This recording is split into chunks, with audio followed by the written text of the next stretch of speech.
Miarabantsika tsirairay avy manaraka an'izao fandaharana izao faly tafahoana aminao indray amin'ity androany ity atao anatin'izao fandaharana hoe miomana izao, miomana iaona amin'Andriamanitra ao. Isaorana ny tompo ny tombonandro izay mbola omeny ahafahantsika miaino azy ary verina ihany raha hitory an'izao afatra izao dia ny ampiomana antsika ny amin'ny fiverenan'i Jesosy. Ampiomana antsika tsirairay avy ny amin'ny fiverenan'i Jesosy fa marina ary tena zavatra voalaza ao amin'ny teny fa hiverin'i Jesosy. Ary efa akaiky ny fiverenan'i Jesosy dia izay no mahatonga anay mbola manome an'izao afatra izao ary tsy ny tenanay nitorianay fa ny fanamasina no hitarika antsika ary hanazava izay tian'ny tompo ambara hikasika antsika ao anatin'izao fotoana izao amin'izao fotoana izao izay efa manatombotra efa akaiky ny fiverenan'i Jesosy. Move vonintsika ny amin'izany fiverenan'i Jesosy zany. Firy no vonina hoy ny voasoratra any amin'ny Luka 7:10 any hoe rehefa ho avy ny zanak'olona isy roa ao am-pandriana, ny ray ho raisina, ny ray ho avela. Isy roa mitoto vary, ny ray ho raisina, ny ray ho avela. Isy roa any an-tsaha, ny ray ho raisina, ny ray ho avela. Zany hoe tsy ho araka hiakatra eny amin'ny raon'lanitra avokoa rehefa ho avy eny amin'ny raon'lanitra Jesosy, fa Jesosy ny malala ary iza no hiakatra rehefa ho avy eny amin'ny raon'lanitra ny tompo. Raisitsika ny teny ao amin'ny Luka 7:20, Luka 7:20 ny andininy voalohany. Luka 7:20 ny andininy voalohany. Ary Jesosy nilaza fanoharana taminy fa tsy mety raha tsy mivavaka mandrakariva izy ka tsy reraka. Dia nanao hoe nisy mpitsara tao an-tanàna anankiray izay tsy natahotra an'Andriamanitra namena masolona. Ary nisy mpitondra tena tao amin'izany tanàna izany izay nakao aminy matetika ka nanao hoe omeo rariny aho amin'ilay manana ady amiko.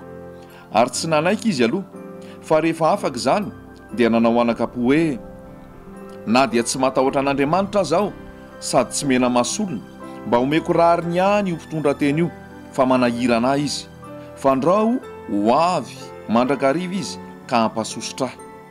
Ary hoy ny tompo, eno izay lazain'ilay mpitsara tsy marina, fa Andriamanitra tsy hanome rariny ny olom-boafidiny va izay mitaraina aminy andro aman'alina ary moa hitaredretra va izy.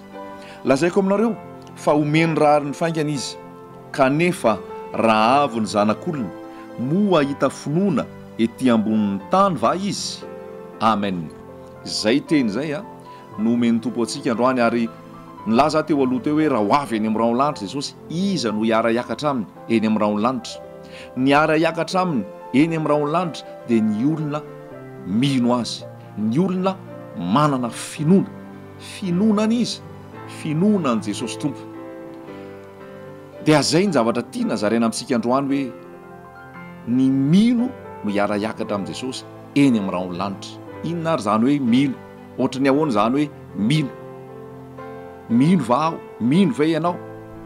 Fa zay ny takin'ny tompo hoe izay manam-ponoana no hiara hiakatra rehefa ho avy eny amin'ny raon'lanitra izy. Fanoharana nataon'i Jesosy teto ny amin'ilay mpitondra tena naherina angataka sy ilay mpitsara izay tsy mena masolona, tsy natahotra an'Andriamanitra ary mpitsara izay natahoran'olona. Fa ilay vehivavy mpitondra tena dia nikiry izy ary nangataka teo amin'ilay mpitsara ary dia nahazo rariny ihany izy noho izany. Ary Jesosy dia nilaza hoe Andriamanitra va tsy hanome rariny ny olom-boafidina izay mitaraina aminy andro aman'alina ary moa hitaredretra va izy. Lazaiko aminareo fa omeriny rariny faingana izy. Zany hoe mba hahatonga azy hanome rariny azy dia le finoana aloha ny zava-dehibe. Finoana no azona sitraka amin'ny tompo. Raha mamakytsika any amin'ny Hebreo 1:20 any dia misy teny ny Hebreo 1:20 ray manontolo dia manambara momba ny finoana. Ary hoy ny voasoratra ao amin'ny Hebreo 1:20 ao hoe raha tsy amin'ny finoana tsy misy azo atao ahazona sitraka amin'Andriamanitra. Zany hoe tsisy ahazontsika sitraka amin'ny ray ka hahatonga antsika ho tafiakatra raha tsy manana finoana isika. Raha tsy amin'ny finoana tsy misy azo atao ahazona sitraka amin'Andriamanitra. Zany hoe finoana no zavatra iaingan'ny mpino, finoana no mahazanak'Andriamanitra, finoana no azona famonjena. Dia tiana zaraina amintsika mihitsy zany teny zany androany hoe finoana an' Jesosy tompo. Jesosy tompo rehefa nirahana hoe eto amin'izao tontolo izao zao ny voasoratra ao amin'ny Jaona toko fahatelo andininy fahinina amby folo efa haitsika loatra zany teny zany hoe zay mino an Jesosy tsy ho very, zay rehetra mino azy tsy ho very. Any io finoana io ny zava-dehibe. Mamaky koa tsika aveo any amin'ny Efesianina toko faharoa. Efesianina toko faharoa tsika dia mahita ihany koa ao any amin'ny Efesianina toko faharoa ao milaza hoe andiny fahavalo fa fahasoavana no namonjena anareo amin'ny finoana ary tsy avy aminareo izany fa fanomezana avy amin'Andriamanitra, tsy avy amin'ny asa fandrao hisy ireare. Zany hoe ny namonjena antsika no azotsika famonjena dia ny finoana. Paoly rehefa nigadra tao an-tranomaizina, Paoly Silasy, ary rehefa vita ny fiderany an Jesosy, ny fiderany an Tompo, ny ororo ny tany ary nisokatra ny varavaran'ny fonja, saika hamono tena ilay mpiandro ny fonja, dia zao no lazain'ny Paoly hoe mino an Jesosy Tompo dia hovonjena ianao sy ny ankohonanao. Zany hoe ny azotsika famonjena dia ny finoana. Voalaza koa any amin'ny Romanina toko fahafolo. Romanina toko fahafolo dia zao no voasoratra ao: satria raha manaiky an Jesosy ho tompo amin'ny vavanao ianao ary mino amin'ny fonao fa Andriamanitra efa nanangana azy tamin'ny maty dia hovonjena ianao. Romanina toko fahafolo andininy fahasivy: satria raha manaiky an Jesosy ho tompo amin'ny vavanao ianao ary mino amin'ny fonao fa Andriamanitra efa nanangana azy tamin'ny maty dia hovonjena ianao. Fa avy amin'ny fo no inoana azona fahamarinana ary avy amin'ny vava no anekena azona famonjena. Izany hoe ny fototra iaingana ary fototra itohizana ary ny fototra farany ahafahana miakatra eny amin'ny raolanitra miaraka amin'ny Jesosy Tompo dia ny finoana irery ihany. Finoana an'izy, finoana an Jesosy Tompo, finoana an Jesosy Tompo. Mitarika inona ny finoana? Ny finoana dia mitarika fibebahana. Ny finoana dia mitarika fibebahana. Raha mijeritsika ny toriteny nataon'ny Petera tamin'ny Pentekoty dia nitory an Jesosy izy, nitory izy fa velo an Jesosy. Jesosy zay nombona tamin'ny hazo fijaliana iny, Jesosy zay nifantsihana iny dia nitsangana indray ary nivoaka ny fasana satria ilay masin'Andriamanitra ary tsy afaka nitazona azy ny fasana, dia iny no mpamonjy, iny no tompo. Dia nanontany ny olona aveo hoe inona ny tokony ataonay rahalahy, atao amin'ny asan'ny apôstôly toko faharoa. Dia hoy Petera hoe mibeba ianareo ka aoka samy atao batisa amin'ny anaran'i Jesosy Kristy Tompo ho famelana ny helokareo. Asan'ny apôstôly toko faharoa andininy fa 7:30. Ary hoy Petera taminy mibeba ary eo ka samy atao batisa amin'ny anaran'i Jesosy Kristy ianareo rehetra mba azo famelana ny helokareo ary ianareo handray ny fanomezana dia ny fanamasina. Zany hoe ny finoana dia mitarika fibebahana.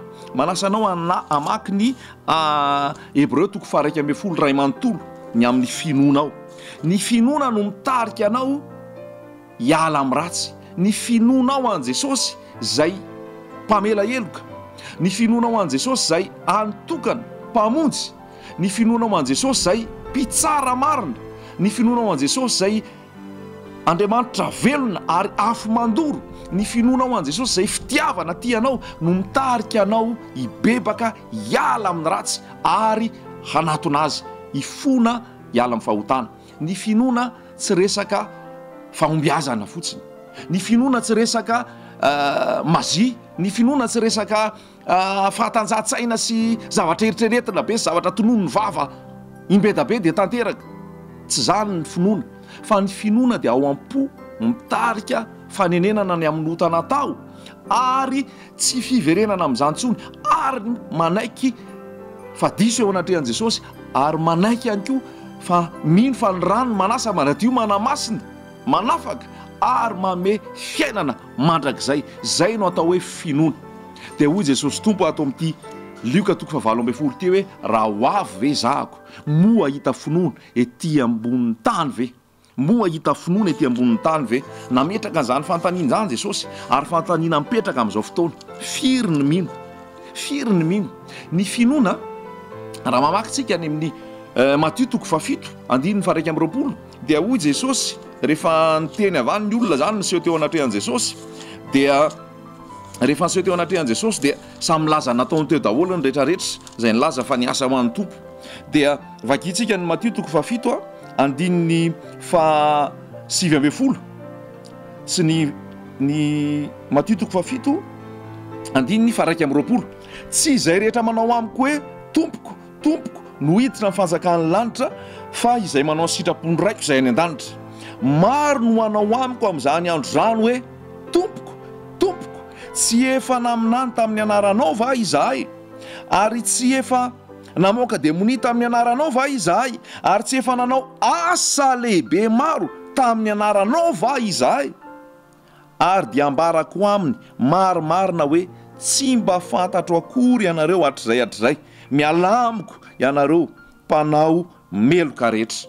Izany hoe izao tsy ny hoe fahagagana, tsy ny hoe fanaovana asa lehibe, tsy hoe fandroahana demonia, tsy hoe ny faminaniana no miantoka fa hiakatra ny fanjakan'ny lanitra, tsy izay no miantoka fa hoe hoakarina rehefa ho avy eny amin'ny raha ho lanitra Jesosy. Satria nambarany Jesosy marimarina teto mihitsy amin'ity zavatra mitrango ity hoe misy be da be ho avy eny aminy, dia hiteny hoe zay efa nanao fahagagana be, zay efa nanao fanasitranana, zay efa namoaka demonia, zay efa naminany, zay efa nanao asa maro be, fa tsy fantatra Jesosy akory izy.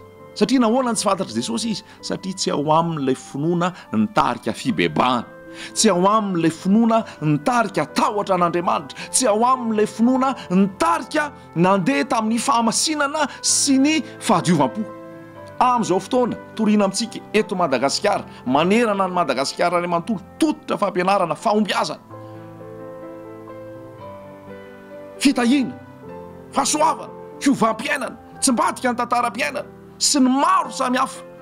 Zay tao olona ny toriana, zay tao fikambanana ny toriana, zay fomba fanao ny voizina, zay fihetsiketsehana marobe no atao, ary fahagagana marobe no atao.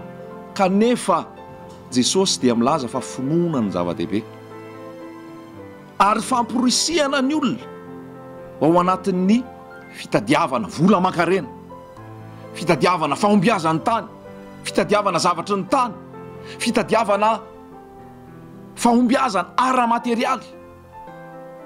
Ratsorina dia hoe ny évangile de prospérité, zay fisainana tsy avy amin'ny Jesosy mihitsy, zay foto-kevitra tsy avy amin'ny baiboly, zay tena hoe avy amin'ny demonia, avy amin'ny satana mihitsy. Satria manahoana?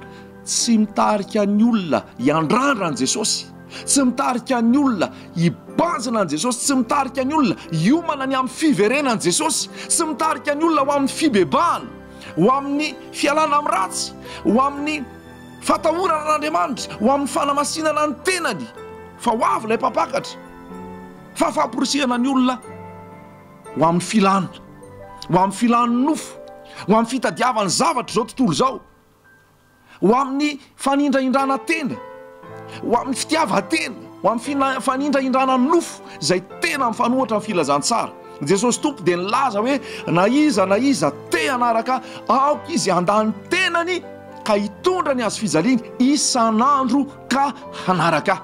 Zany hoe matoa misy azo fijaliana aho dia fahafatesana zay nylazainy. Ny azo fijaliana zany dia fahafatesana zany, satria teo amin'ny azo fijaliana namonoana ny Jesosy. Zany hoe ny azo fijaliana dia fitaovana anankiray entina amonoana, entina ampijaliana, entina anafoanana. Kanefa amin'izao fotoana tsy mitory ny azo fijaliana, tsy mitory ny azo fijaliana zay mamono ny tena mampanota, mamono ny nofo, mamono ny fahazaran-dratsy, mamono ny filan-dratsy rehetrarehetra.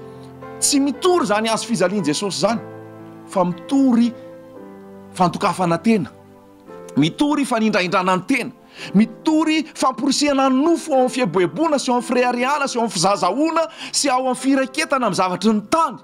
Voalaza nefa any amin'ny Kolosianina 4 fa raha niarana tsangana amin'ny Kristy ianareo dia saino ny zavatra any ambony, any amin'ny toeran'ny Kristy, ka tsao ny zavatra any ambony any amin'ny toeran'ny Kristy. Fa amin'izao fotoana mampalahelo fa tsy mitory ny azo fijaliana ny akamaroany zay mitory ny filazantsara, ary ny akamaroany zay ao anatin'ny fivavahana hoe mivavaka, tsy miaina n'izany azo fijaliana zany, zay mandany tena, mandany filany nofo, mandany ny fitiavana n'izao tontolo zao, mandany fahotana maro isan-karazany, mandany kolikoly, mandany lainga, mandany alatra, mandany fijangajangana, mandany risoriso, mandany fanompotsapy, mandany fitiavantena, mandany fankalana, mandazay rehetrarehetra tsy avy amin'i Jesosy, tsy mitory an'izany ny ankamarony, tsy mitory ny azo fijaliana, fa mitory filazantsara ny tany, tany izay vaozina, tany izay makany amin'ny fahaverezana, tany izay makany amin'ny faratsiana.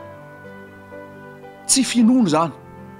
Tandremo vao fitakitsika, fa tsy resaka hoe fahagagana, tsy resaka hoe fambiazana araka ny nofo, tsy resaka hoe fananana vola aman-karena, tsy resaka hoe resaka ara-materialy, tsy resaka hoe osotra izay mampianjera sy mampafalina sy mampitsingidina. Tsy zany no mahavoavonjy, tsy zany no midika fa avy amin'i Jesosy, fa devoly koa izy voasoratra any amin'ny Korintianina hoe mahay maka ny endriky ny mazava. Ny devoly koa dia mahay mamitaka, ary voasoratra mihitsy any amin'ny Matthieu 7:20 lazain'i Jesosy hoe tandremo tsy ho voafitaka nareo fa maro no avy amin'ny anarako, ary anao fahagagana maro be izy hatramin'ny fandatsahana afo avy any an-danitra ara. Tsy ny fahagagana akory dia midika fa avy amin'i Jesosy, fa ny vono no hamantarana ny azo. Ny finoana mitarika fibebahana, ny finoana mitarika tahotra an'Andriamanitra, ny finoana mitarika fanetretena, ny finoana mitarika fahamasinana, ny finoana mitarika fialana amin'izao tontolo izao sy ny zavatra izao tontolo izao, sy ny filany nofo sy ny asa maty ny Satana maro isan-karazany. Fa amin'izao fotoana safosafona ny olona, na dia ao anatin'ny fahotana ara, ao anatin'ny tokantrano imaso, ao anatin'ny fijangajangana, ao anatin'ny alatra, ao anatin'ny risoriso, ao anatin'ny lainga, fa entina ihany ny mivavaka, fa ny faratsiana tsy tononona, tsy finoana zany. Mitarika ho any amin'ny fahaverezana zany, mitarika any amin'ny lalan-diso zany, ary mitarika any amin'ny fijaliana mandrakizay. Fa ny finoana dia fialana amin'ny ratsy. Ny finoana dia fanekenan'i Jesosy ho tompo, ka tsy izay sitrapon'ny nofoko intsony ny atao, fa ny nofoko efa nombona tao amin'ny azo fijaliana. Ny tenako efa nombona teo amin'ny azo fijaliana, ary tsy za tsony ny velona, fa Kristy no velona atao anato, ka ary miaina amin'ny finoana. Ny filazantsara tsy resaka fitahiana sy fahombiazana. Filazantsara tsy resaka ara-materialy sy resaka prosperité. Ny filazantsara dia ny fahafantarana an' Jesosy mihitsy, finoana an' Jesosy. Fantatro izay inoko i Paoly, firy amintsika ny malala an' Jesosy. Tsy ny paosin'i Jesosy ve ny dia davintsika, tsy ny fitahian'i Jesosy ve ny dia davintsika, tsy resaka fahombiazana sy ny fanindrahindrana tena sy ny fizahazahoana ve ny dia davintsika, fa le tompony tompo, le tompony ny aina, le mpanjaka ny mpanjaka, le tompony fahasoavana, vitsy ny malala azy.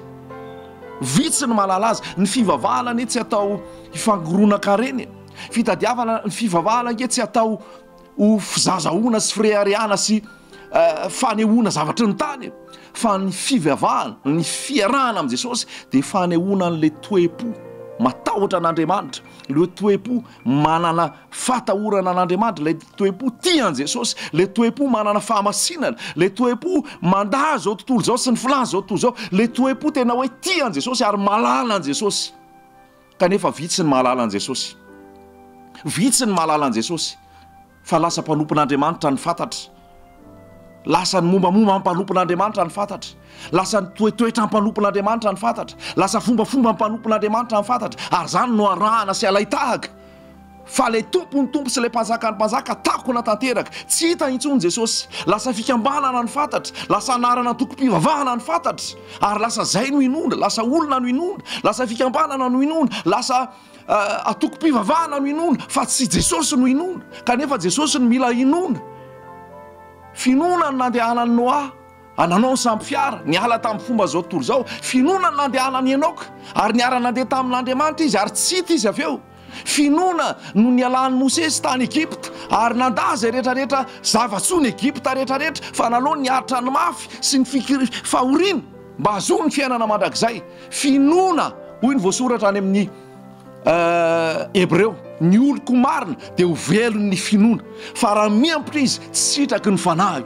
Finoana dia davy ny tompo, ary zay finoana zay, le finoana an' Jesosy, fitiavana an' Jesosy, le fialana fahotana, le fialana faharatsiana, le fialana filany zao tontolo zao, le fialana amin'ny zavatry ny tany rehetrarehetra, fa miomana ny fiverenan' Jesosy, mandeha amin'ny fahamasinana, mandeha amin'ny tahotra an'Andriamanitra, mandeha amin'ny fiomanana ny fiverenan' Jesosy, ary rehefa mino an' Jesosy dia izay sitrapony no atao, fa tsy izay sitrapony nofo. tsy zay sitrapon'ny olombelona no atao fa zay sitrapon'ilay tompony tompo sy lay mpanjaka ny mpanjaka. Izao toetra ny tenanareo no voasoratra any amin'ny Korintianina. Izao toetra ny tenanareo, dinio ny tenanareo na mitoetra amin'ny finoana ianareo na tsy fantatrareo va fa ao aminareo Andriamanitra raha tsy olona ny laviny ianareo.